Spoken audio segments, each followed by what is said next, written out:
From the news team at LinkedIn, I'm Jessi Hempel, and this is Hello Monday. And if I sound a little hoarse this week, well, I am. I'm getting over COVID like so many people out there. I'm better though, and I'm glad to be here with you all, healthy again. So my cousin Drew's a songwriter. I remember this musical he wrote about his brother Joe, who died of cancer. I watched an early performance of the music, and there he sat at the piano, accompanying the singers. Here's what it sounded like. All you gotta do is take my hand, and we can fly. When you're lost, or you're afraid, you can call on me, and I'll be there guaranteed. You know, I'm by your side. All you gotta do is take my hand, and we can fly across the sky.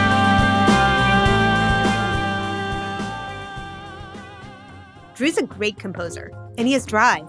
For more than a decade, he made his living in theater as an actor and a songwriter. And there was always a production company interested in his project, and there were so many part-time jobs that helped him pay the rent.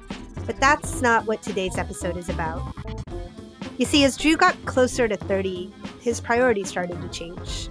He no longer wanted to make his living from the art that he loved so much. He wanted a different path.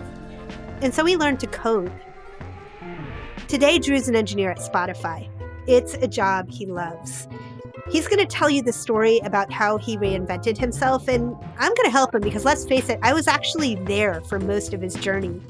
He'll explain how he evaluated coding boot camps, and he'll share what surprised him about the transition. And I hope you'll find something useful in this episode for your own journey. Here's Drew. So ever since I was little, I was obsessed with doing theater, being a performer. I put on little productions in my basement that I made my poor parents sit through on more than one occasions, and my poor siblings have to perform in on more than one occasion. And that was always the dream. That was always the goal. I moved out to New York. I was on your couch, and I was like, I'm going to do this theater thing. It's going to be my dream, and I'm going to succeed at this thing that I love. And Wait, I just want to stop you there because I remember that. You said, I want to come to New York. Could I stay with you? And I was like, sure. I lived in a 500 square foot apartment. And you did. You came and stayed for a good long time. I feel like in my memory, it's a month, but it looms large. it was the whole summer. The whole summer I stayed on your couch. Well, I just remember thinking, oh my gosh, he's so cute. He thinks he's actually going to have a career in theater. That's so cute. I wonder when he's going to grow out of it. And then you proved us wrong. So what happened next? Right after I moved to the city, I got very lucky. I ended up having an audition for this little reading of a show. And the person who was playing the lead in that show, actually, he either got sick or he left the production. So I filled in and immediately got that role and got to play that lead part, which was really cool. And then after that is when I actually started shifting careers because I found out that I was more in love with the act of creating the stories rather than the act of performing the stories. So I became a songwriter and orchestrator, and it was just one of those weird things that the universe worked out for me. And that's what I did for the next almost 7 or 8 years, wrote a few shows and had a few on contract. And it was a wild journey that I did not expect when I was on your couch. Well, I remember how awesome it was that suddenly you were writing music and you were conceiving of shows and you were constantly talking to people who were in the business of producing these, and you were constantly getting right up to the starting line where one of these might take off. And there was this forward momentum and this sense during your 20s that this was going to become something significant. And at least I took significant to mean two things. One is your shows would be produced, and that was going to be really cool. And two is you would make money off of this.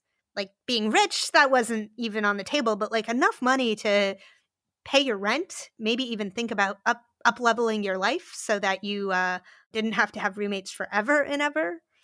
And all of that was always sort of just over the horizon, which I think is how it is a lot in theater. But what was the actual reality of that lived experience in your 20s? The hustle is extremely real. And I don't think it's just in theater. I think it's across most industries. The hustle is extremely real. I was under contract. I was working with a lot of Broadway names. I was very lucky in that sense. There are a lot of people who don't get to do that.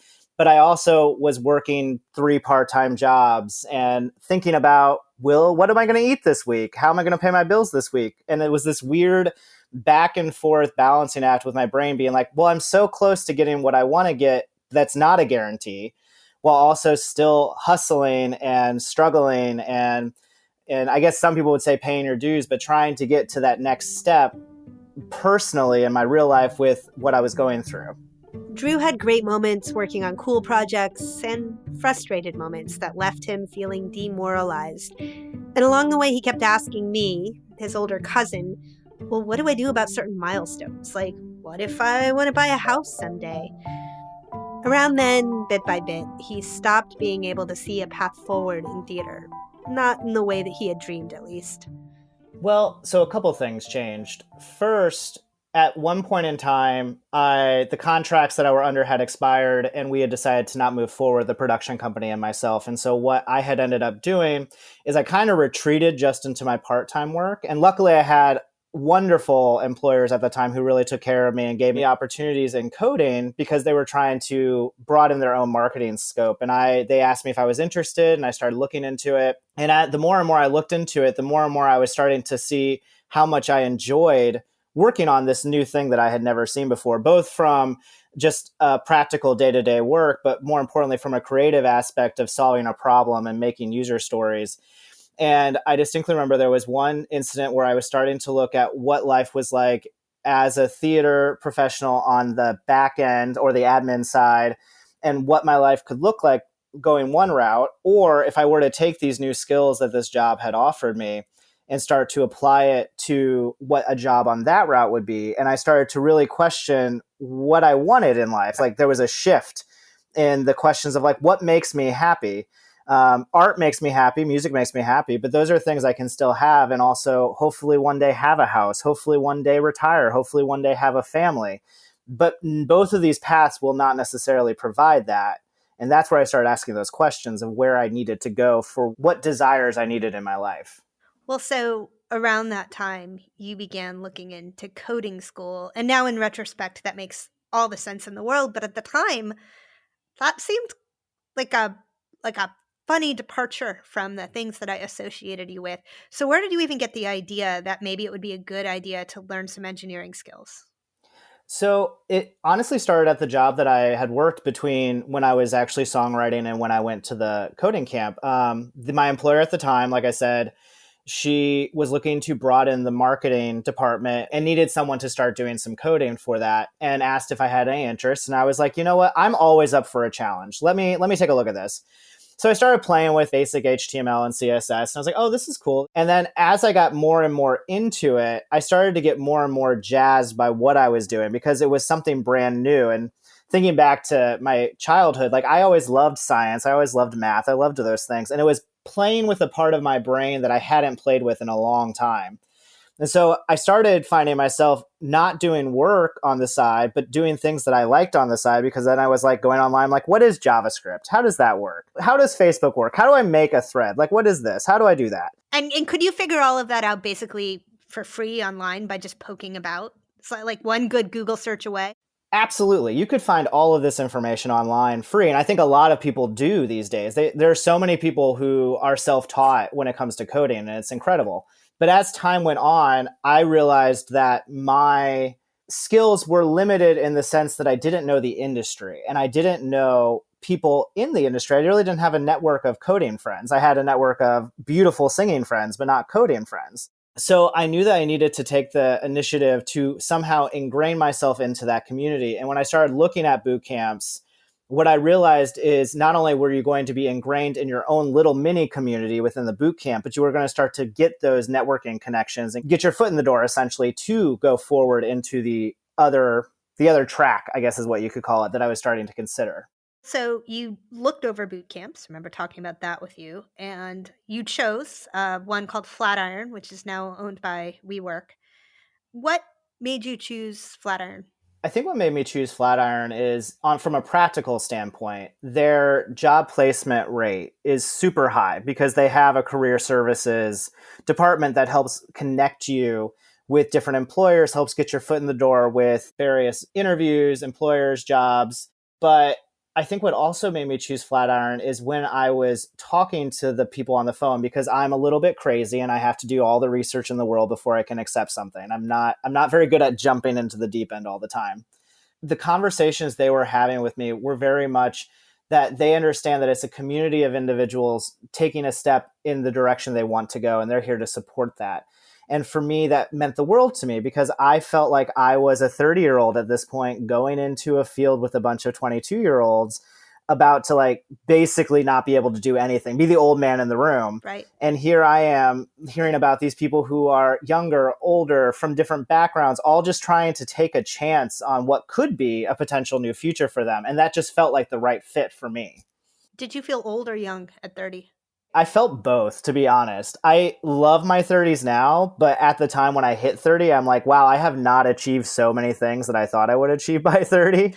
But also, I still feel like I had time. I still had time to do things, but there was more pressure under that time. There's an important piece to remember about Drew's coding journey. It wasn't free. That can be a real gatekeeper for a lot of people looking to make changes. So here's how Drew handled coming up with the $15,000.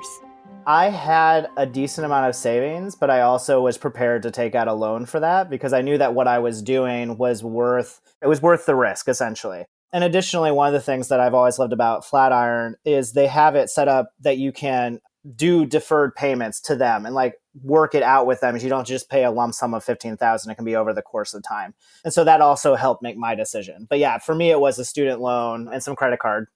Were you also able to work part-time during the time that you did it, or did you have to leave work and also figure out how to cover your living expenses while you did it? The employer that gave me the opportunity to learn the skills while on the job was extremely gracious and was able to keep me on part-time. So what I would do is I would work through the week, Monday through Friday, 9 to 5, 9 to 6-ish. Then I would go home, get on my work laptop, answer any emails, get anything done for them part-time. And then on Saturday and Sunday, I would do my homework for the next week for the boot camp. You were busy. I was busy. I didn't see anyone. I didn't see a single soul. Well, how long was the boot camp? The boot camp was 15 weeks. We're going to take a quick break. When we come back, Drew talks about the transition from boot camp to the tech world.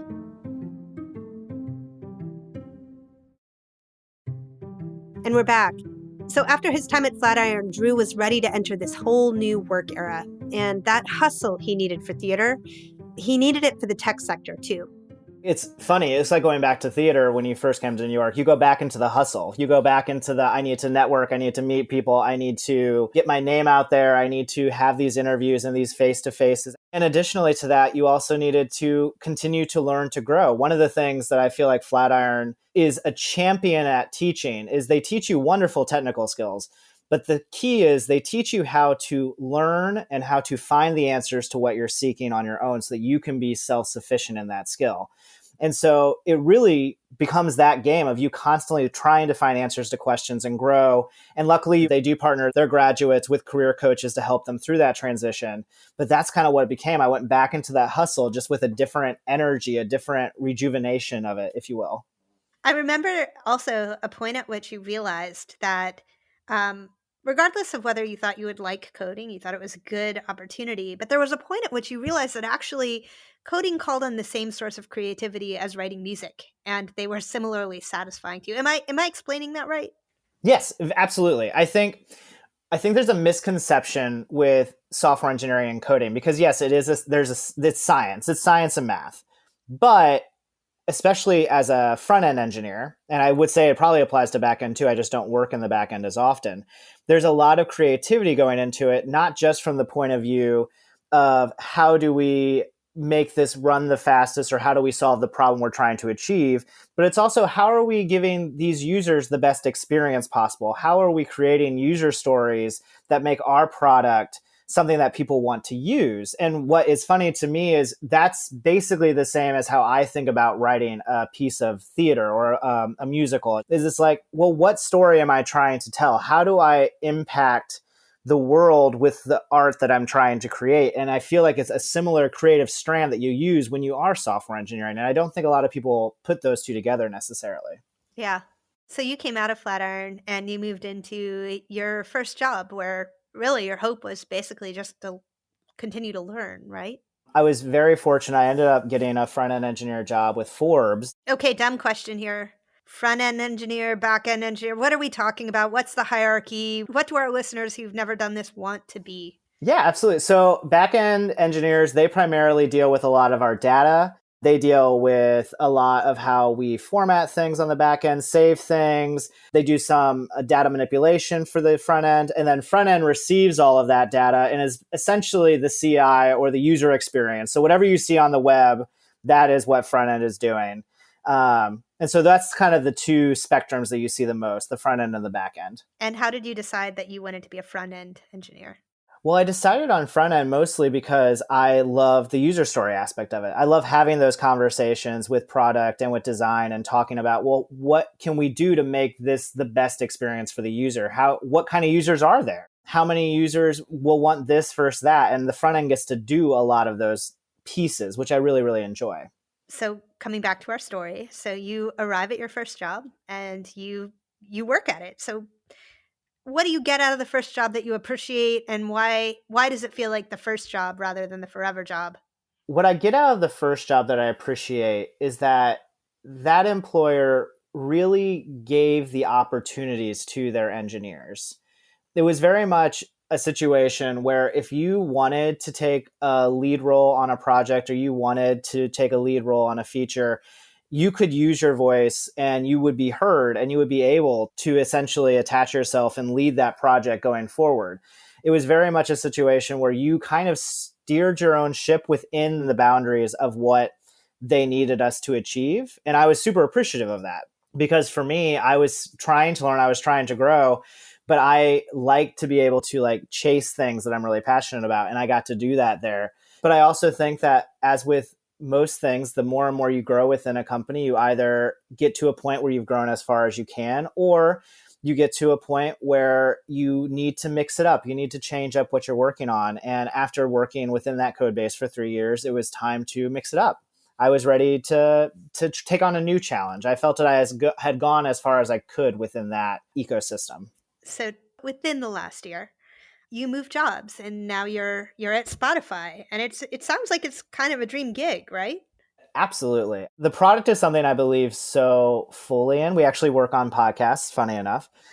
Here we are making one. Uh-huh. But You work on the Anchor acquisition, which is like podcast for the people, right? yeah, exactly. The way that you can make podcasts and then distribute them and put them onto Spotify and other distribution platforms. But I think what really drew me to the job is all of a sudden I found myself being essentially the person on the back end helping other people tell their stories, helping other people create stories for people to listen to and learn from and grow from. And I was like, well, now I'm just doing what I wanted to come out to New York to do, which was to tell stories.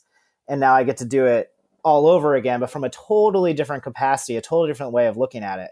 And I absolutely adore that I get to do that every single day. Right. And this new career path that you have found yourself on, it sounds like you find the work itself very satisfying. What has it opened up for you beyond that in terms of the life choices that you can make? I mean, it's given me security. I think this job, and I feel like this path that I've chosen in general, has given me the security to go back to the original question when I started to ask myself, what are the things I want in life? And if I had gone down the other path, maybe I would be able to have those things. But I know that this path allows me the ability to plan for what my future will be. It allows me the ability to think about, well, what would owning a home look like, and not be just a dream scenario, but actually a scenario where it is possible. What would be having a family be like? There are so many opportunities here because this career that I've chosen now is actually allowing me to have those things and have those options as actual tangible things that I could achieve one day. Drew has some advice for emerging theater artists or anyone who's struggling to balance their survival job and their art.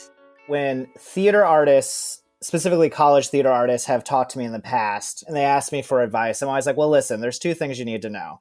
One, the minute you focus solely on your survival job is the minute that you aren't able to do all the things you want to do in theater, and you need to ask yourself if you're okay with that or not. Or you need to figure out a way to be able to support yourself potentially with passive income so that you can still chase all of those theater opportunities. Because as time has gone on, I feel like there's less and less part-time work that will allow you to leave to go do theater and still come back and forth. It's hard to find those jobs. And so there's part of me that I would love to go back to myself and tell myself, Drew, go code, go do that and just write on the side.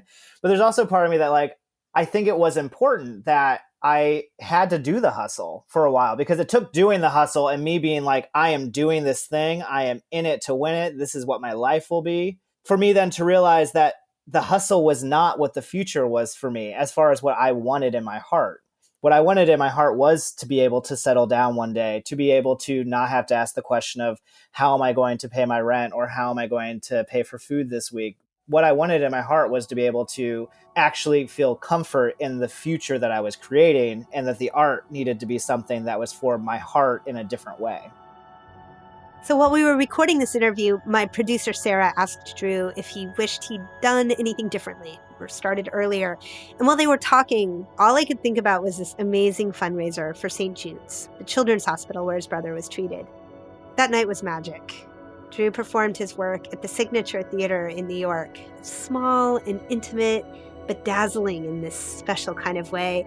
And watching Drew play the piano, feeling the buzz in the audience, I'm so glad I got to experience that. I mean, it was really magic. And if he hadn't given himself the chance to live out his artistic dream, well, everyone in that theater would have been robbed of that moment. And in a way, now that Drew's able to make his living in another medium, he's freer. I mean, he's freer to create more artistic moments that move himself and others. The pressure, that hustle, that thing that makes you feel like you have to do something is out now. And now it's more of a situation of the joy, the passion, the fulfillment that comes out of writing for yourself. And there's a world that, like, maybe one day I'll put up a piece. Maybe one day I'll do a concert. Maybe one day I'll do a reading. And I do hope to contribute back to the theater community in the future. I truly do.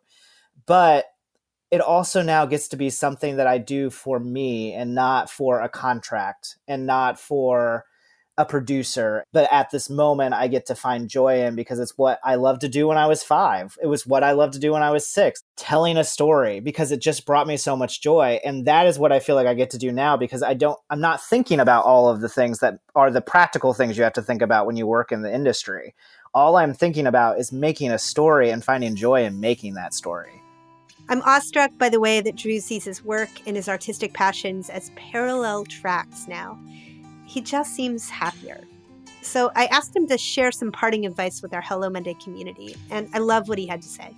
A friend of mine recently made a comment where she was saying, we sometimes get stuck on this idea that you can only be good at one thing. If you're good at science, you're good at science. If you're good at math, you're good at math. If you're good at art, you're good at art. And we need to start getting rid of that narrative, because there's nothing that says that you can't love art and be good at art and love science and be good at science and maybe choose a career in science and still love art and maybe even do art on the side, or do both as a career. There's nothing that says you can't do that. And I think the pandemic is starting to open that mindset back up. You look at all of these people who are currently leaving their jobs and asking the question, what do I want to do with my life? And I think that part of that question is leading people to look back at, but what are the things that I actually enjoy doing? What are the things that I could explore doing? Life is an adventure. And if we get pigeonholed in the one thing that we think we're good at, sometimes that's not the path that we should be on, when there's so many other paths that we could explore. Drew, just listening to you is making me think that we're all these years later, 12 years later, about to flip our relationship. I've spent the last 12 years giving you life advice. You're going to spend the next 12 years giving me my life advice. Oh, I don't know about that. You're going to always be, I'm going to be Camper Drew and you're going to be Counselor Jessi. No question there. That is a role that I have relished since you were an 18-month-old smiley-faced baby sitting in the swing in the backyard. That was Andrew Overcash, aka my little cousin Drew, and a front-end engineer at Spotify. Sometimes life hands us the unexpected, and it's on each of us to make a difference with it as best we can. And sometimes we pivot to face that unexpected thing, and we thrive. For Drew, it was trading and composing for coding. For our producer, Sarah Storm, who's an actor, it was stepping behind the mic and producing podcasts. What was your unexpected pivot? And how do you feel about it today? Join Sarah and me on Hello Monday Office Hours this week to talk about it. We'll go live from the LinkedIn news page Wednesday at 3 p.m. Eastern. And as always, if you like the show, please rate and review us. It helps us so much. Hello Monday is a production of LinkedIn. The show is produced by Sarah Storm with help from Michelle O'Brien and Taisha Henry. Joe DeGiorgi mixed our show. Florencia Iriondo is head of original audio and video. Dave Pond is our technical director. Michaela Greer and Victoria Taylor always have a song in their hearts. Our music was composed just for us by the mysterious Breakmaster Cylinder. Dan Roth is the editor-in-chief of LinkedIn. And you heard Nick Rouleau performing Drew's music. Stick around after the show for more. I'm Jessi Hempel. We're back next Monday. Thanks for listening.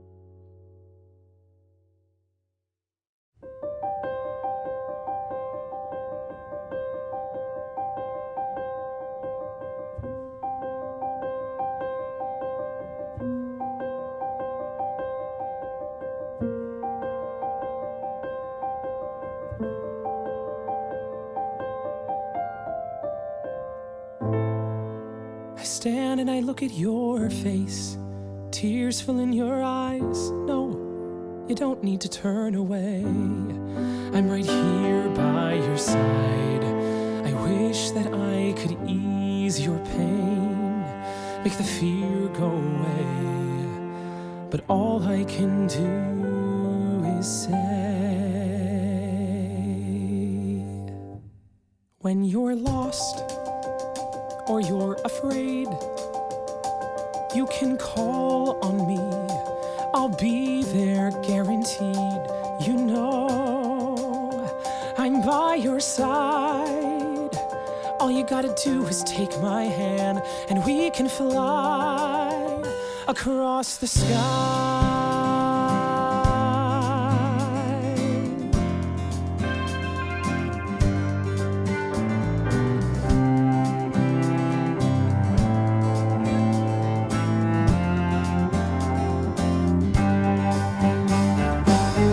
You're ever filled with fear to take a step and you run away, all you gotta do is take a breath and look for a brighter day. Or if home's not what it needs to be, just hold out your hand and you'll be here with me. 'Cause when you're lost or you're afraid, you can call on me and I'll be there, guaranteed. You know, I'm by your side.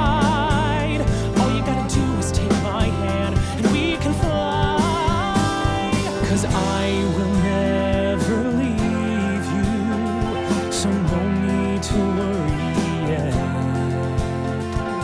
Don't shed a tear, boy, 'cause hey, I'm still here, yeah.